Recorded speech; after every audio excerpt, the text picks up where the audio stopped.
Kenapa? Gerakan mereka untuk menguasai Indonesia ini terstruktur, masif, sistemik. Dengan pembuatan kuburan-kuburan palsu. Tujuannya itu apa? Untuk memberi kesan kepada bangsa Indonesia 10, 20, 50, 100 tahun yang lalu. Tuh lihat. Bahwa Indonesia ini adalah milik Aulia Tarim. Lihat leluhur-leluhur kita ini. Makam-makamnya di mana-mana. Yang kedua, mereka memalsukan atau mengklaim bahwa Wali Songo Ba'alawi. Pahlawan-pahlawan Indonesia Ba'alawi. Diponegoro Habib, Imam Bonjol Habib, Tengku Umar Habib, semuanya diklaim Habib. Sampai-sampai Roma Irama mau dihabibkan juga. Lagi-lagi saya nggak kata orang. Satu Habib datang kepada saya telepon. Ini Habib ini sahabat saya. Bang Haji, ente tuh Habib. Nah terus, anda tahu ente Habib ini. Ayo ke Rabito. Ente mesti bikin sertifikat. Ada sertifikat ente Habib ini. Ayo anda anterin, kapan mau ke Rabito? Makanya Jenderal Sudirman ini dihabibin. Pokoknya di sini kalau ada orang punya nama, yang kaya punya nama, oh dia bisa dihabibin, hati-hati. Begitu cara mereka menebar pengaruhnya itu. Orang yang punya pengaruh yang besar, Habib, Habib, Habib. Dikasih aja stempelnya. Ada yang bayar 400 juta, 500 juta. Ente Bang Haji nggak usah bayar, gratis. Ini cara mereka. Ya. Kemudian gerakan politik, Masya Allah, luar biasa. Provokasi luar biasa. Sahabat saya itu, Rizik Syihab ini sahabat dari muda, saya bersahabat sama dia. Tapi sekarang Masya Allah, megalomania. Ngajak perang aja bawa. Asa golok, asa celurit, perang. Perang, revolusi. Memang tujuannya dia memang mau pengen jadi Khomeini di Indonesia. Itu cita-citanya. Hati-hati ya Allah, astagfirullahaladzim. Astagfirullahaladzim. Allahumma salli ala Muhammad. Saya mau cerita boleh? Kenapa saya sampai satu titik hakul yakin Ba'alawi bukan turunan Nabi. Ini ceritanya panjang. Ketika saya berusia 20 tahun, waktu itu saya masih menjadi remaja masjid ya. Ada satu tabligh ceramah agama di Masjid Ar-Rahmah di Tebet Timur, Jakarta Selatan. Nanti kalau siapa yang ke Jakarta, cari Tebet Timur. Di situ ada Masjid Ar-Rahmah, masjid lama, masjid tua. Itu tempat saya nongkrong dulu masih remaja di situ. Nah, ketika ada sebuah ceramah agama di sana, adalah seorang Habib tabligh dan saya mewakili pemuda masjid waktu itu.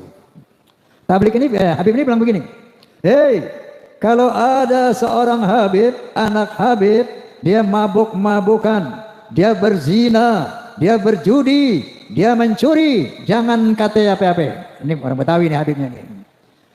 Ojo muni opo-opo. Meneng kiai, biarkan saja.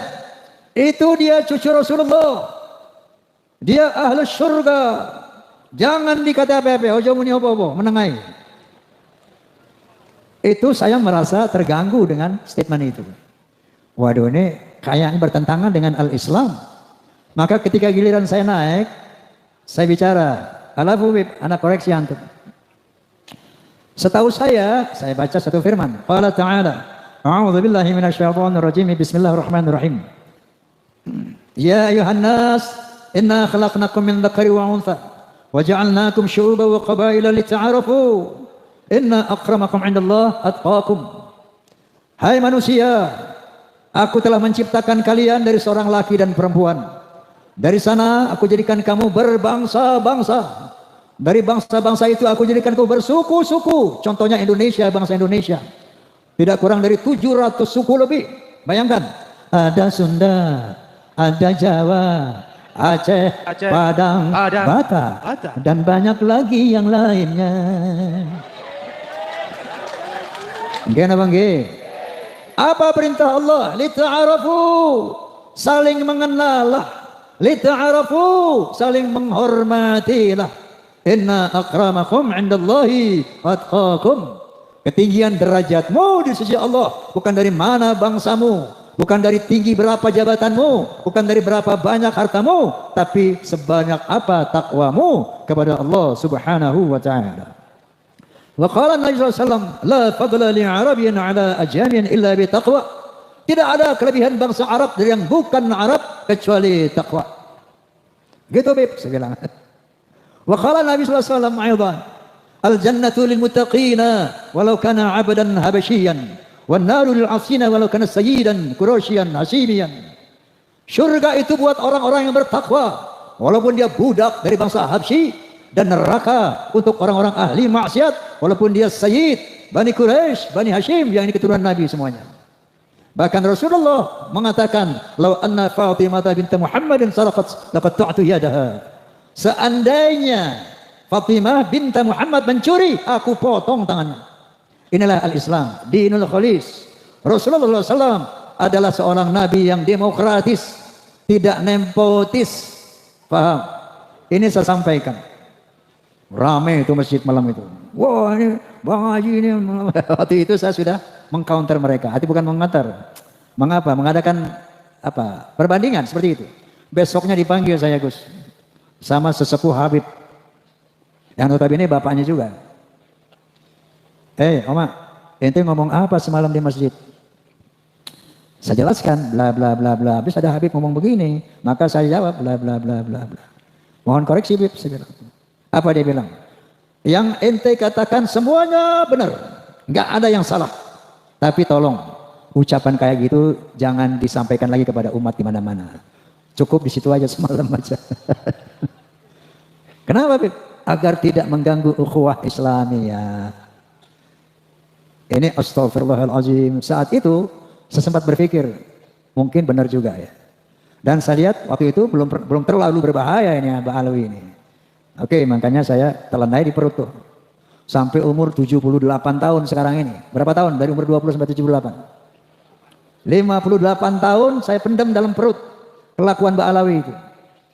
Dan saya melihat dalam perjalanan saya ini. Saya dulu pemain musik di dua dunia. Pada satu malam minggu saya main band dengan lagu-lagu barat. Dan pada malam minggu lain saya nyanyi lagu-lagu orkes Melayu dengan lagu India. Tumpah sai, kayak gitu. Jadi yang saya tahu Habib dulu itu banyak tukang orkes.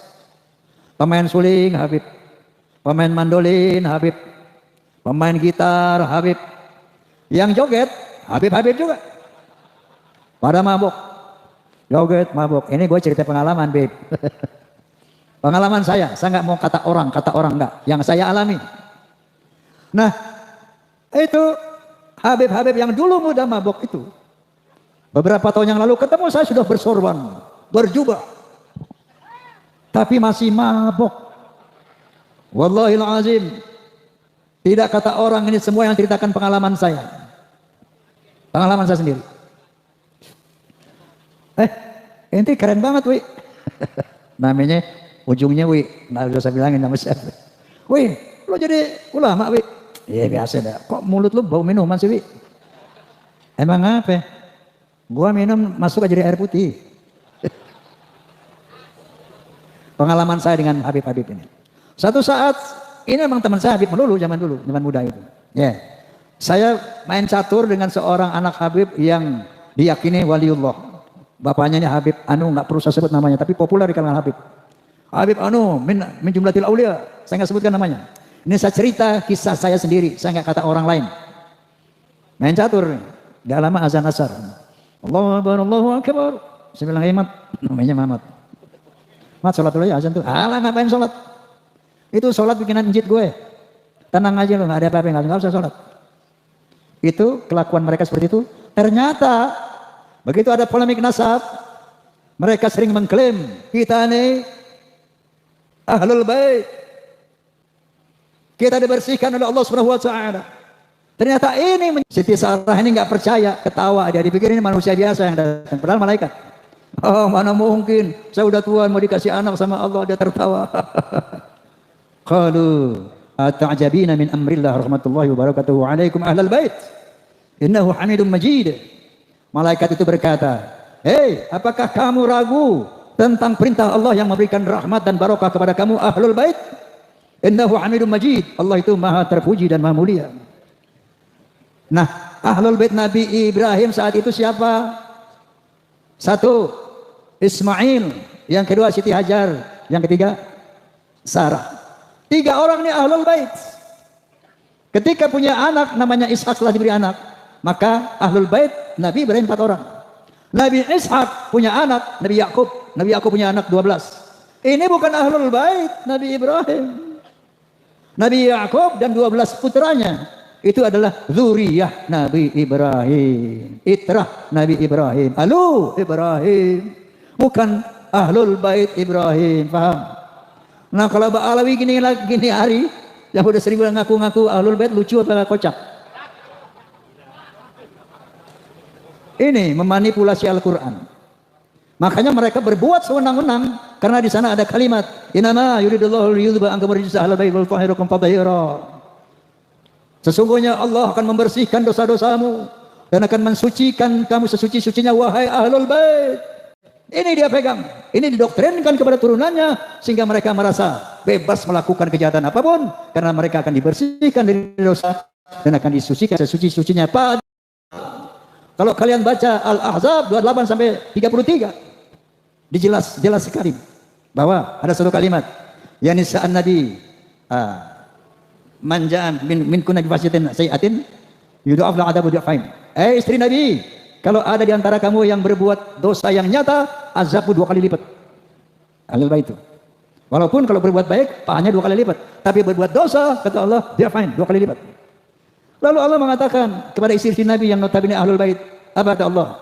Wa qarna fi buyutikunna wa la tabarrujna tabarrujal jahiliyah ula wa aqimna shalah wa atina zakah wa ati'na Allah wa rasulah. Jangan kalian keluar rumah wahai istri-istri Nabi ahlul bait. Yang kedua, wala tabarrujna tabarrujal jahiliyah ula, jangan berkelakuan seperti orang-orang jahiliyah. Tegakkan salat, bayar zakat, taati Allah dan Rasul, baru innama yuridullahu yudhiba ankum rijsa ahlal bait, baru aku bersihkan kamu dari dosamu dan aku bersihkan kamu sesuci-sucinya. Paham? Dipelintir ayat ini sehingga dia mengaku sebagai ahlul bait dan dia bebas berbuat kemungkaran apapun sampai berani menzinahi istri orang. Ada di Malangnya begitu? Sekali lagi saya nggak mau kata orang, yang saya tahu ada. Kenapa? Dia berpegang kepada ayat ini. Na'udzubillahi min dzalik. Seperti kayak Abbas bilang tadi. Kenapa saya mengatakan hakul yakin? Ba'alawi bukan zuriyah Nabi. Begitu saya lihat tesis Kiai Imad. Waktu itu saya masih netral. Artinya saya pengen tahu kebenarannya. Saya tunggu antitesis. Makanya saya undang dari Ba'alawi, Ketua Rabitul Alawiyah. Siapa itu? Taufik Assegaf. Enggak datang. Saya undang Lutfi bin Yahya Pekalongan. Juga enggak datang. Bahkan saya undang sahabat saya, Ustadz Rizik Syihab, juga nggak datang. Nah, akhirnya mereka tidak pernah berhasil sampai saat ini membuat antitesis. Itu sementara kupasan Kiai Imaduddin Utsman luar biasa. Dia seorang mujadid dunia Islam sedunia. Karena sampai saat ini tidak ada nakobah, nasabah ya internasional yang bisa mengcounter antitesis Kiai Imaduddin. Subhanallah. Doakan beliau agar panjang umur. Ini perintah Allah SWT kepada beliau. Hidayah Allah kepada beliau. Dari sana saya undang doktor siapa ahli biologi? Bukan, Doktor Sugeng Sugiharto. Di podcast saya dia bilang dengan kemampuan dia, ilmu dia mengatakan, Bang Haji, Ba'alawi ini mustahil keturunan Nabi. Mustahil. Dari DNA-nya, kalau Rasulullah DNA-nya itu J1, Ba'alawi ini haplogrupnya G, Bang Haji. Mustahil turunan Nabi, jangankan turunan Nabi, Arab saja bukan. Najwa Shihab tahu, seorang presenter terkemuka. Sudah tes DNA, hasilnya apa? Arabnya cuma 3%. Yang sekian puluh persen itu India, Kaukasus. Jangankan turunan Nabi, Arab saja bukan. Saya baca lagi itu kalau sekarang nanti pulang klik HP-nya Family Tree, genetika.com.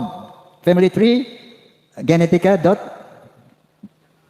klik keluar tuh 183 Ba'alawi yang di Yaman dan Indonesia, haplogramnya G. Bisa dibaca oleh dunia internasional. Lalu saya undang lagi Profesor Menahem Ali.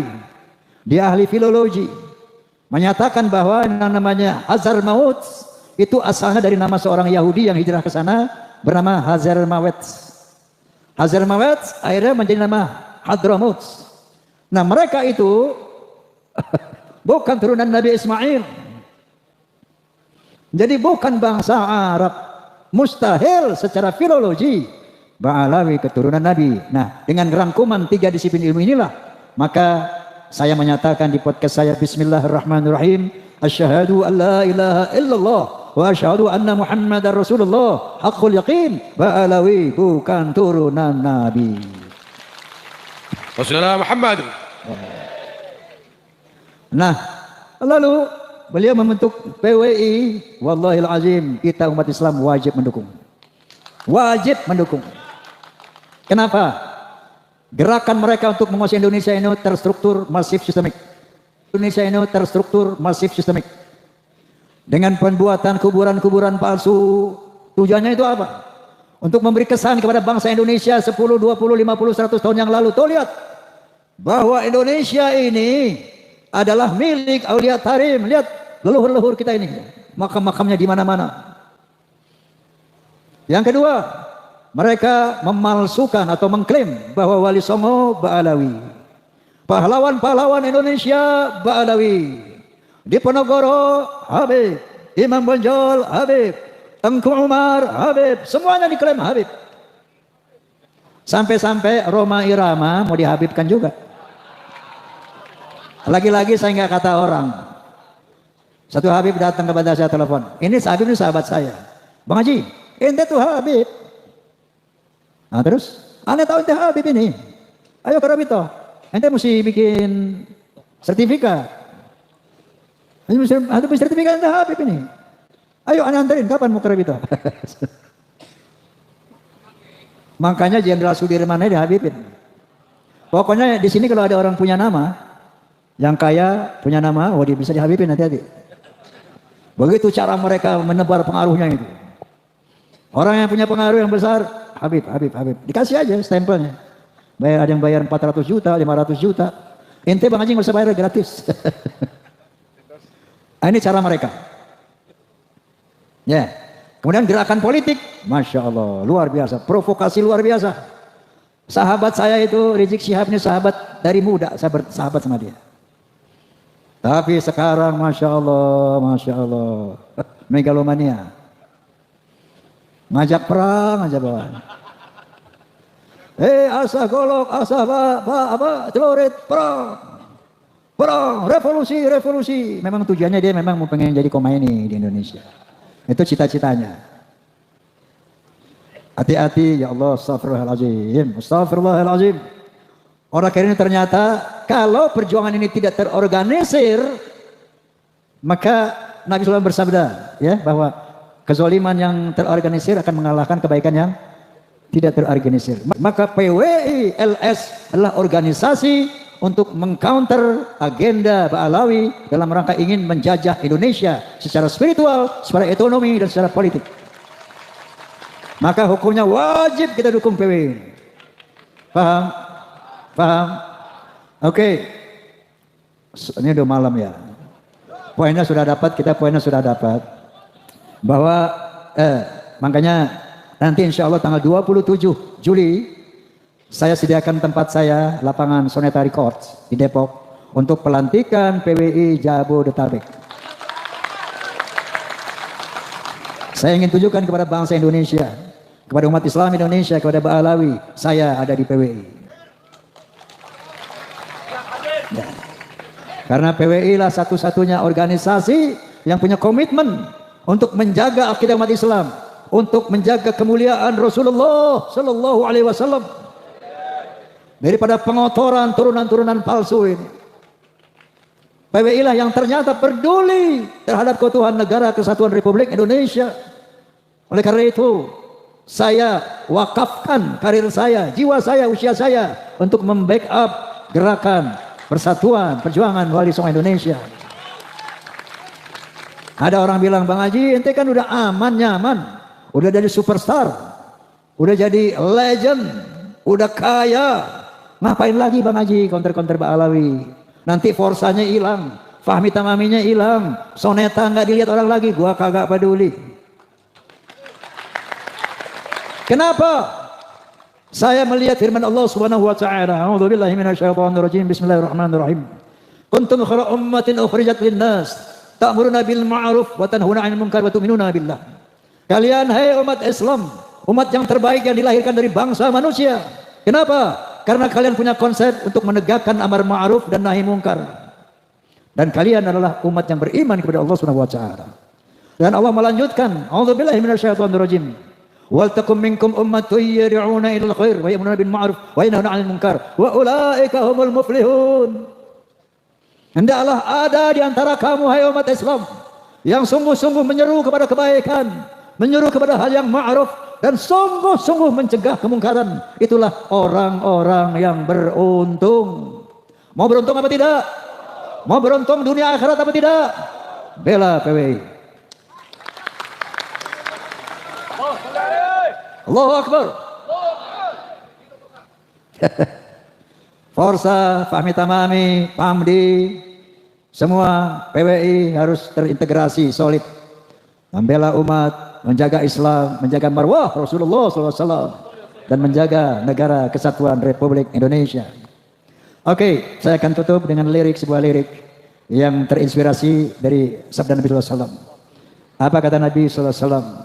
Innama bu'itsu liutamima makarimal akhlaq. Sesungguhnya aku dibangkitkan untuk membangun akhlak yang mulia.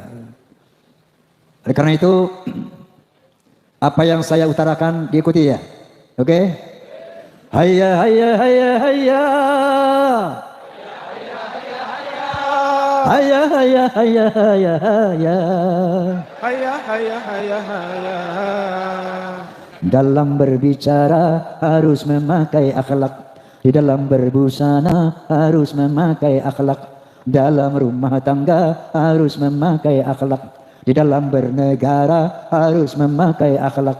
Manusia mulia hanyalah dengan akhlak. Manusia kan hina kalau tidak berakhlak. Harta dan jabatan tak menjadi ukuran. Gini bang G.